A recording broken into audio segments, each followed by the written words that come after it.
RS मुख्य परीक्षा की समग्र रणनीति को लेके ये एक वीडियो है। किसी कोचिंग में जाने की ज़रूरत नहीं, कहीं जाने की ज़रूरत नहीं। भगवान बुद्ध जैसे कहते हैं कि आत्मदीपो भव। तो सबसे पहले आरएस मुख्य परीक्षा का सिलेबस आपकी टेबल पे होना चाहिए और देखो क्या सिलेबस है। उसके बाद में स्तरीय पुस्तकें छांटो। डिस्क्रिप्शन में लिंक दे रखी है कौन कौन सी पुस्तकें हैं जो राजस्थान लोक सेवा आयोग की मुख्य परीक्षा के लिए बहुत ज़रूरी है। तो दोस्तों, आरएस मुख्य परीक्षा के लिए कैसे पढ़ें, एक सब्सक्राइबर ने पूछा है। तो 4 प्रश्न पत्र है और उम्मीद करता हूँ एक प्रश्न पत्र के लिए कम से कम 2 घंटे मिनिमम आपको देने हैं। फिर आगे बात करें तो एक छोटा सा टॉपिक ले लीजिए, है ना। जैसे सबसे पहले हिंदी और अंग्रेजी के लिए आपने 2 घंटे निर्धारित किए हैं। सुबह का टाइम है, उसके लिए निर्धारित कर लीजिए। जैसे कि आप 5 बजे उठ गए, 5 से 7 बजे के लिए चतुर्थ जो प्रश्न पत्र है उसको रख लीजिए। अब एक दिन आप क्या कीजिए, गद्यांश लेकर के बैठ जाइए, गद्यांश पढ़िए, है ना। उसमें गद्यांश का 1/3 पार्ट कैसे किया जाता है वो सीखिए और 4 या 5 गद्यांश पढ़ने के बाद में उनका अभ्यास कीजिए, है ना। और देखिए राघव प्रकाश की पुस्तक में उन्होंने जो गद्यांश का अनुवाद किया है 1/3 में, है ना, संक्षेपण किया है, वैसे के वैसे आप करने की कोशिश करें, है ना। और एक शब्द का चयन करें जब भी आप गद्यांश पढ़ें ना। जैसे आपसे ये कहा जाए कि राम बहुत ही पिछड़ा हुआ है, राम के पास में कुछ भी नहीं है, रोटी के लिए भी तरस रहा है, मकान भी नहीं है। तो इतनी बातों का मतलब है जीवन की मूलभूत आवश्यकताओं से वंचित। ऐसे शब्दों का चयन करते हुए आप गद्यांश की तैयारी कीजिए। अब ये टाइम हो गया 2 घंटे का सुबह का टाइम। उसके बाद में फिर छोटा मोटा काम करके उसके बाद के अंदर आप जो तृतीय प्रश्न पत्र है उसके लिए तैयारी कीजिए। उसमें भी ऐसे कीजिए, एक टॉपिक तय कर लीजिए, है ना, और उसके शॉर्ट्स के अंदर नोट्स बना लीजिए। दोस्तों, मुख्य परीक्षा के लिए कैसे पढ़ना है आपको। प्रारंभिक परीक्षा की जब आप तैयारी करते हो तो तथ्य होते हैं सामने आते हो और विकल्प पे हम टिक लगा देते हैं। लेकिन मुख्य परीक्षा के अंदर क्या है, हमें लिखना पड़ता है। जैसे गोसुंडी अभिलेख है ना, 15 शब्द में पूछे तो हमें बताना पड़ेगा भाई गोसुंडी अभिलेख कहाँ पर है ना, इसकी कोई विशिष्ट उपलब्धि, क्या जानकारी मिलती है। तो इस तरीके से हमें लिख करके तैयारी करनी पड़ेगी। अगर आपसे कहा जाए कि भाई राजस्थान संगीत नाटक अकादमी की स्थापना कब हुई, तो आप ऐसे प्रीलिम्स में बता दोगे साहब 1957 में हुई है, ठीक है। लेकिन मुख्य परीक्षा में क्या वो इतना ही लिख देंगे कि संगीत नाटक अकादमी, तो आपको फिर लिखना पड़ेगा 1957 में जोधपुर में स्थापित है, जिसका प्रमुख कार्य ये है ना। इसी तरीके से आपको कहते हैं राजस्थान भाषा साहित्य और संस्कृत अकादमी मुख्य परीक्षा के अंदर, तो आपको बताना पड़ेगा बीकानेर स्थित, स्थापना कब हुई और किस दिशा में, कि राजस्थानी भाषा के साहित्य और संवर्धन के लिए, है ना, लेखकों को सहायता देने के लिए, ठीक है। और अन्य उपलब्धि क्या है कि साहब जागती ज्योत जो पत्रिका है उसका प्रकाशन। तो इस तरीके से आपको एक पैटर्न निर्धारित करना पड़ेगा। तो जो 2 घंटे है वो आप तृतीय प्रश्न पत्र के लिख लीजिए। ये सुबह का टाइम हो गया। अब दोपहर के टाइम के अंदर आप रख लीजिए एक और प्रश्न पत्र। 2 बजे का टाइम 2 से 4 या जो भी उपयुक्त करें, और शाम का जो टाइम है वो एक और प्रश्न पत्र के लिए रख लीजिए। तो 4 घंटे का टाइम आपसे मांगा है मैंने, ठीक है। मतलब 4 घंटे सुबह के लिए और 4 घंटे शाम के लिए। इस तरीके से आप तैयारी कीजिए। यानी कि 4 घंटे, अगर और अच्छे 10 घंटे कर सको, 12 घंटे कर सको तो अलग बात है। बाकी 4 प्रश्न पत्र है ना, और 4 घंटे मैंने आपसे मांगे हैं। अब सिलेबस पे फोकस करूँ। जैसे सिलेबस है भारतीय संविधान का एक पाठ्यक्रम है, ठीक। तो एम लक्ष्मीकांत पुस्तक आपने चयन कर लिया। अब टॉपिक क्या है, कि टॉपिक है ऐसा, भारत की राजनीति के अंदर जाति। तो कितने शब्दों में पूछ सकते हैं, या तो 15 शब्द में पूछ सकते हैं, या 50 शब्द में पूछ सकते हैं, या 100 शब्द में पूछ सकते हैं। तो पहले तो 15 शब्द में आपको आना चाहिए जाति क्या है, ठीक है। फिर 50 शब्द में आनी चाहिए जाति की भूमिका, और 100 शब्द में भी आनी चाहिए जाति की भूमिका। और जाति की भूमिका 15 शब्द में पूछ ले तो और भी संक्षेपण करने की कला आनी चाहिए। तो दोस्तों है क्या, देखो पहले तो जाति में बताइए कि भाई ये, है ना, पीढ़ी दर पीढ़ी है, वंशानुगत है जाति। पहली चीज़ तो ये बताइए, ठीक है, सामान्य से परिभाषा के। फिर पूछे, अगर 15 शब्द में ये पूछे कि भारत की राजनीति के अंदर जाति की भूमिका क्या है, तो सीधे 5 पॉइंट रटो, है ना, वही मुख्य परीक्षा में काम आएंगे, ठीक है। 100 शब्द में, वही 50 शब्द में, वही 15 शब्द में। राजनीति के अंदर जाति की भूमिका कहाँ है, तो देखो सबसे पहले चुनाव के समय में, जब चुनाव होता है, जब वोट दिए जाते हैं, तो जाति की भूमिका है। वोटर के द्वारा वोट देते समय सबसे महत्वपूर्ण तत्व बहुत बार ये देखा गया है। इसके अलावा वोटर को जो लुभाने की जो कोशिश की जाती है वो जाति के नाम पे की जाती है। फिर और कैंडिडेट का, जब कोई भी पार्टी चयन करती है कि भाई किसको विधानसभा का प्रत्याशी बनाना, तो उस समय जाति की भूमिका देखी जाती है। ठीक है, फिर मंत्रिमंडल बनता है तो उसमें जाति की भूमिका देखी जाती है, बैलेंस किया जाता है जातिगत संतुलन को। इसके अलावा कोई महत्वपूर्ण नियुक्तियां करनी है, उसमें भी जाति को देखा जाता है। तो है ना, अब ये पॉइंट हो गए, और यही 100 शब्दों में पूछ ले आपसे, तो फिर उसमें क्या देखो, जो भूमिका है ना, भूमिका को भी बताना है, और भूमिका सिर्फ सकारात्मक नहीं बतानी, नकारात्मक भी बतानी है। जाति को कोई बढ़िया चीज़ नहीं कह सकते।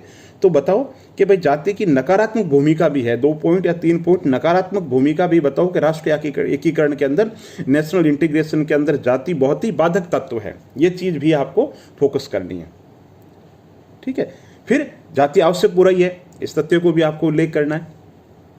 फिर आपको ये कहना है कि जातिगत जो प्रभाव है उसके संकीर्ण प्रभाव को जोड़ करके उसे गतिमान इकाई के रूप में बनाने की जरूरत है। कहने का मतलब है, बात वही कहनी है लेकिन लपेट करके कहनी है, जिसमें कि आपको ये नहीं लगे परीक्षक को चेक करते समय कि आप खुद एक जाति के प्रभाव में हो या आपकी भी बायसनेस है। तो इस तरीके से मुख्य परीक्षा के अंदर आपको उत्तर देने हैं। तो दोस्तों, जो कोई भी टॉपिक है ना, वो आप टॉपिक ले लीजिए। जैसे भारत में संस्कृतिकरण है ना। अब संस्कृतिकरण जब आप पढ़ोगे ना, तो हो सकता है 2 पेज में, 3 पेज में हो, दुनिया भर की परिभाषाएं दी होगी संस्कृतिकरण की। तो सबसे जो अच्छी परिभाषा है ना, उसको आप लिख लीजिए।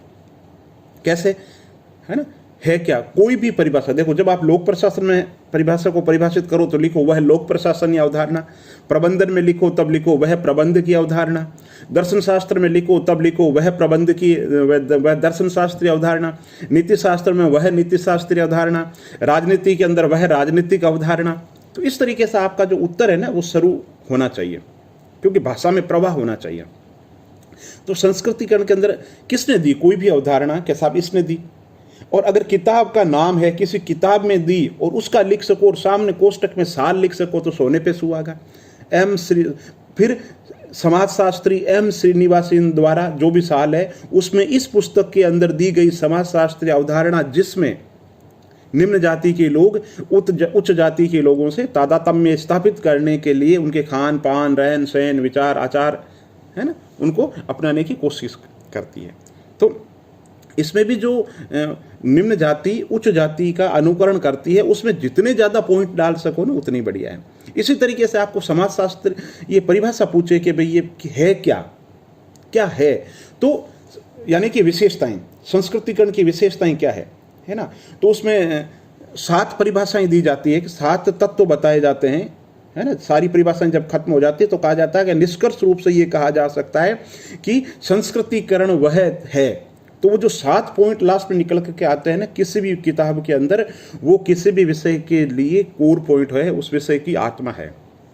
जैसे लोक प्रशासन की परिभाषाएं आप पढ़ते हैं ना, अंत में आप पढ़ते हैं कि निष्कर्ष रूप से कहा जा सकता है कि लोक प्रशासन वह सरकारी प्रशासन है जिसका कार्य लोक नीति को लागू करना होता है। ये एक सार्वभौमिक प्रक्रिया है। तो अंत में जो परिभाषा सारे समग्र तत्वों को कहते हुए जो बात कही जाती है ना, वो अपने उत्तर में परिभाषा लिखो। जब नोट्स बना रहे हो तो देखो आपके परिभाषा के अंदर सारे के सारे समग्र तत्व आ रहे हैं या नहीं आ रहे हैं। अब नीति शास्त्र है, नीति शास्त्र की परिभाषा लिखो तो भी लास्ट के अंदर कहा जाता है कि नीति शास्त्र वह है जिसमें फिर 7 पॉइंट बताए जाते हैं कि नीति शास्त्र आदर्श मूलक विज्ञान भी है, ये व्यवहार मूलक विज्ञान भी है, ये सिर्फ तथ्यगत नहीं होकर के व्यवहारगत भी है, ये आचार को सुधारता है, ये जीवन के परम उद्देश्यों का बोध कराता है, हमें जीवन जीने की कला बताता। तो ये 7 पॉइंट हुए। तो आपके लिए क्या हो गया कि नीति शास्त्र वह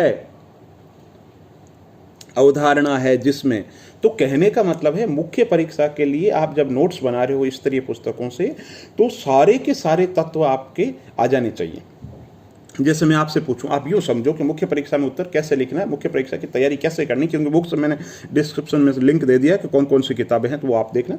तो आपसे मैं पूछूं आपका नाम क्या है ना, या आपका नाम है रामलाल, और मैं आपसे कहूँ आप अपने बारे में कुछ बताइए। आप कहते हो कि साहब मेरा नाम रामलाल है, मैं आरएस की तैयारी कर रहा हूँ, अभी प्रीलिम्स की मेरी तैयारी हो गई है और मैं मुख्य परीक्षा के लिए तैयारी कर रहा हूँ, और मेरा सपना है कि साहब मैं बहुत अच्छे रैंक पे आ जाऊँ। तो ये परिचय नहीं है, ये आप आरएस के बारे में बात कर रहे हो, आप अपने परिचय की बात नहीं कर रहे हो। तो आप अपना परिचय कि मेरा नाम ये है, मेरे पिताजी का नाम ये है, मैं अमुक गांव का यहाँ का रहने वाला हूँ, ये मेरी डिग्री है। तो इस तरीके से जो है ना, ये कि ये बात आप मुख्य परीक्षा के अंदर जब आप उत्तर लिखो तब ये बात आनी चाहिए। तो आपके उत्तर में क्या होनी चाहिए? क्रमबद्धता होनी चाहिए, संक्षिप्तता होनी चाहिए, सार तत्व होना चाहिए, है ना। इधर उधर की बातें नहीं होनी, सीधा टू द पॉइंट। जैसे आपसे पूछे कि भाई धर्मनिरपेक्षता क्या है ना, तो आप बताओ धर्मनिरपेक्षता वह अवधारणा है ना। फिर अगर आपसे पूछे भारत में धर्मनिरपेक्षता, तो भारत में धर्मनिरपेक्षता की बात करो। आपसे पूछे कि वैश्वीकरण क्या है, तो बिना कोई भूमिका में समय खराब किए सीधा टू द पॉइंट आओ कि वह ग्लोबल विलेज पर आधारित वह अवधारणा जिसके अंतर्गत सारी दुनिया ये गांव हो चुकी है, मैक्लुहान की अवधारणा, मतलब टू द पॉइंट। उसकी जितनी भी विशेषताएं हैं ना, 6 या 7 विशेषताएं जो परिभाषा के अंदर आती है, उसको आप अति संक्षेप के अंदर बताने की कोशिश करो। जैसे गुड गवर्नेंस है। अब गुड गवर्नेंस में आप ये सोच रहे हो कि साहब क्या है, हमें पता है गुड गवर्नेंस है, रोज़मर्रा की ज़िंदगी में आते हैं, रोज़ पढ़ते हैं हम और रोज़ सुनते हैं कि गुड गवर्नेंस। लेकिन वही बात दोस्तों, जब लिखने की बात आती है तो लिखा नहीं जाता।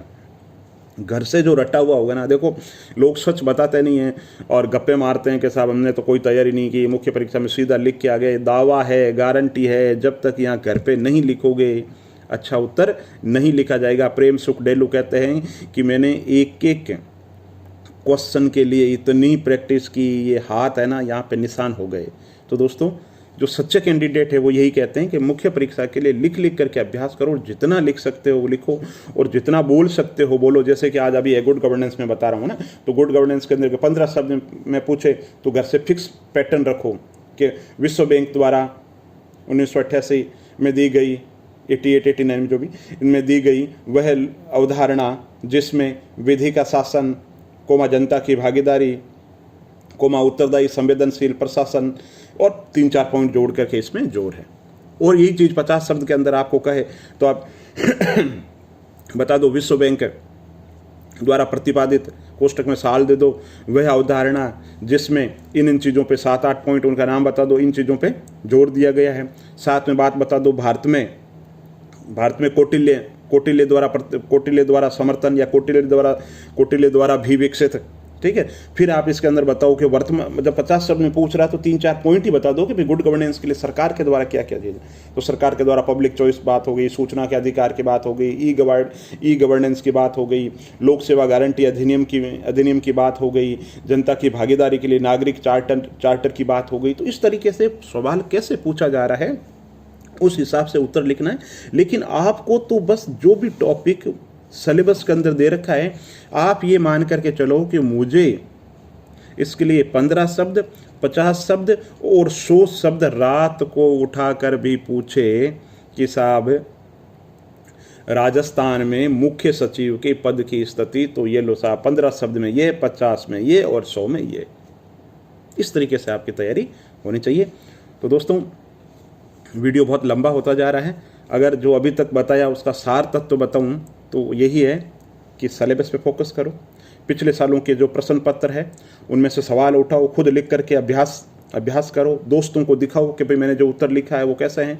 जो टॉपर्स है उनकी कॉपी देखो और उसमें देखो कि वो कैसे उत्तर लिख रहे हैं, क्या उन्होंने लिखा जो उनके अच्छे नंबर आए हैं। तो और जो भी पढ़े, स्तरीय जो पुस्तकें हैं वो पढ़े और सोशल जो मीडिया है उससे दूर रहिए। दिल्ली रहिए, गाजियाबाद रहिए, जहाँ भी रहिए, बस आबाद रहिए और निष्काम कर्म योद्धा की तरह अपनी तैयारी करते रहिए। और वीडियो अगर अच्छा लगे तो उसको लाइक कीजिए, और अच्छा लगे तो आगे शेयर कीजिए, और कुछ अच्छा लगे और चैनल पे नए हो तो इस चैनल को सब्सक्राइब जरूर कीजिए, क्योंकि इस चैनल पर राजस्थान प्रशासनिक सेवा की संपूर्ण रणनीति, प्रारंभिक परीक्षा, मुख्य परीक्षा, साक्षात्कार से देने की कोशिश की जाएगी। जोश, जुनून और जिद की बातें भी इसी चैनल पर की जाती है। बहुत बहुत धन्यवाद।